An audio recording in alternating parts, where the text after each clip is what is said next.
थंडीच्या दिवसात मेदू वडा खाण्याची बातच काही वेगळी असते आणि त्याबरोबर जर सांबार असेल आणि तेही जर हॉटेलसारखं बनणार असेल घरच्या घरी तर काय वेगळीच मजा असते। तर अशीच मेदू वडा सांबारची रेसिपी आज मी तुमच्याबरोबर शेअर करणार आहे।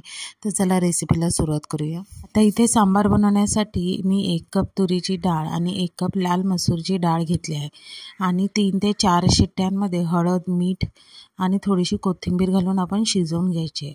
आता इथे भाज्या फोडणीला घालण्यासाठी एका कढईत मी 2 मोठे चमचे तेल घालून राई, जिरं, हिंग, कढीपत्ता आणि 2 मोठे कांदे उभे पातळ चिरलेले आहेत।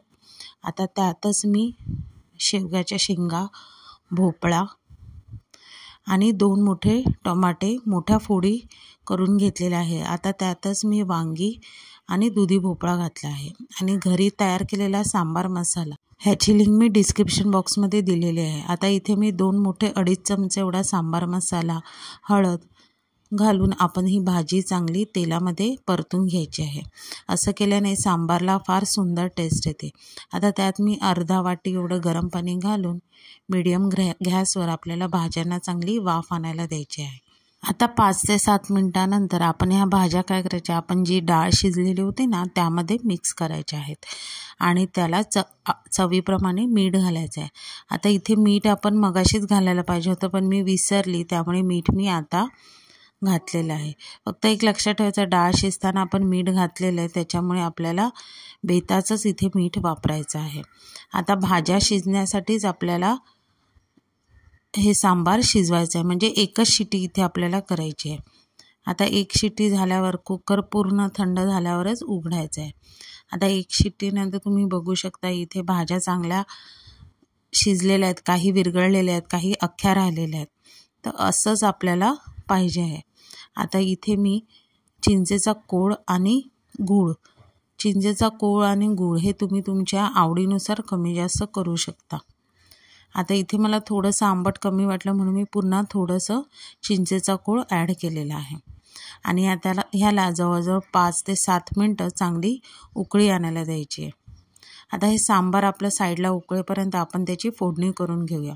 आता इथे 1 चमचा तेलामध्ये मी राई, जिरं, हिंग, कढीपत्ता आणि ह्या बुटक्या लाल मिरच्या असतात त्या घातलेल्या आहेत आणि ती आपल्या सांबारावर ओतून त्याला आपण चांगली उकळी आणायला द्यायची आहे।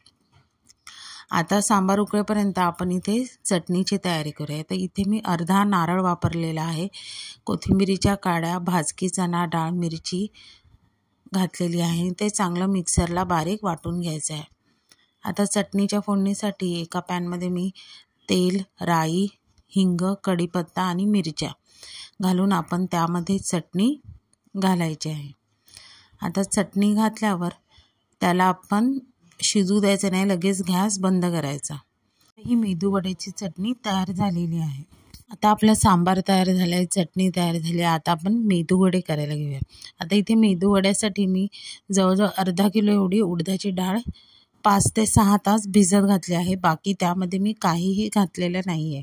आता 5 ते 6 तासानंतर ही डाळ आपल्याला निथळत ठेवायची, त्यातलं पाणी आपल्याला पूर्ण ड्रेन करायचं आहे। आता हे पाणी व्यवस्थित सगळं निथळलं, डाळ एकदम कोरडी झाली की आपल्याला मिक्सरच्या भांड्यामध्ये डाळ वाटून घ्यायची। आता डाळ वाटताना काय करायचं, तुम्हाला अगदीच सुकं वाटलं तर त्यामध्ये 2 चमचे थंड पाणी घालायचं आहे। थंड पाणी घातल्याने काय होईल की मिक्सर आपला गरम होणार नाही, मिक्सरचं भांडं गरम होणार नाही। डाळ वाटलेली आहे, आता त्यामध्ये चवीनुसार मीठ घालायचं आणि इथे मात्र एक ही प्रोसेस आहे ती स्किप करायची नाही, ती म्हणजे फेटण्याची। इथे आपली उडदाची डाळ चांगली हलकी होण्यासाठी आपल्याला जवळजवळ 5 ते 10 मिनटं आपल्याला फेटायची आहे। अशी डाळ फेटल्याने काय होईल, वडे आपले अगदी हलके आणि कापसासारखे मऊ होते। आता आपली ही डाळ चांगली फेटली गेली की नाही हे चेक करण्यासाठी एका वाटीमध्ये पाणी घ्यायचं आणि त्यामध्ये एक गोळा सोडायचा। तो गोळा सोडल्यावर तो जर तरंगला तर ह्याचा अर्थ आपली डाळ चांगली फेटली गेलेली आहे। आता डाळ आपली फेटली गेली आहे, त्यामध्ये आता जास्त चव येण्यासाठी कढीपत्त्याची पानं मी हाताने चुरून घातलेली आहेत, त्यामध्ये मिरच्या घातलेल्या आहेत। जर लहान मुलं खाणार असतील तर मिरच्या तुम्ही स्किप करू शकता। ओल्या खोबऱ्याची कापं आणि 1 चमचा जिरं हे सगळं घालून आपल्याला चांगलं मिक्स करायचं आहे। आता हे मिक्स करेपर्यंत मी साईडला कढईसुद्धा मीडियम टू फास्ट गॅसवर तापत ठेवलेली आहे। आता इथे वडा करण्यासाठी एका वाटीत पाणी घेऊन आपली चहाची जी गाळणी असते त्याच्या उलट्या साईडला पाणी लावून आपण त्यावर एक पिठाचा गोळा घ्यायचा आणि त्याला तुम्हाला जमेल तसा अगदी शेप द्यायचा आणि तो अलगद तेलामध्ये सोडायचा आहे। तेलामध्ये सोडताना मात्र घाई करायची नाही, आरामशीर सोडायचा आहे। आता अशा प्रकारे मी एक एक वडे करून तेलामध्ये सोडून घेतलेले आहे। आता तुम्ही बघू शकता तेलात सोडल्यावर हे वडे आपले तरंगलेले आहेत, म्हणजेच आपलं पीठ जे आहे ना ते आपलं चांगलं फेटलं गेलेलं आहे।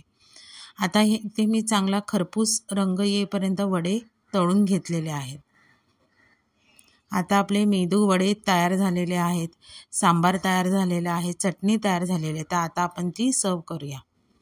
आता सर्व करण्यासाठी इथे मी एका प्लेटमध्ये 2 मेदू वडे, त्यावर मस्त गरम गरम सांबार आणि साईडला चटणी देऊन खाण्यासाठी फटाफट सुरुवात करायची आहे। तुम्हाला जर काही माझी मेदू वड्याची रेसिपी आवडली तर रेसिपीला नक्की लाईक करा, शेअर करा, कमेंट करा। चॅनलवर नवीन असाल तर चॅनलला सबस्क्राईब करा आणि नवीन व्हिडिओच्या नोटिफिकेशनसाठी बेल आयकॉनला प्रेस करायला विसरू नका।